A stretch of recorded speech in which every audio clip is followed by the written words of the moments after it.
In this video, I'm going to give you a very interesting information about a person or an actress, an actor who refused the Academy Award. So, who is him?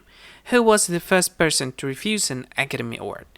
And here is a bit explanation and answer for that question.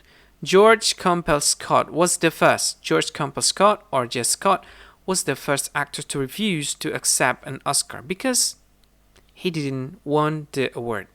George Campbell Scott was an American stage and film actor, director, and producer.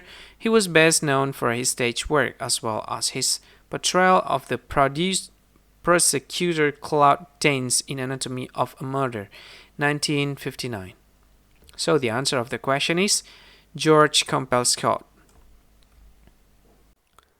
Hi, thank you so much for being part of this video. If you find this video is really helpful, you got to support us by clicking on this like button and share it to your friend.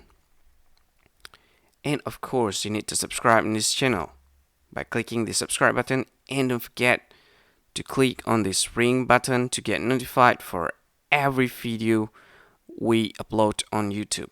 And if you have any question or you want to just say thanks to us, just click on this comment section and you can see whatever you want and click in comment. I think that's all of it. Thank you for watching and see you again in the next tutorial. Bye bye.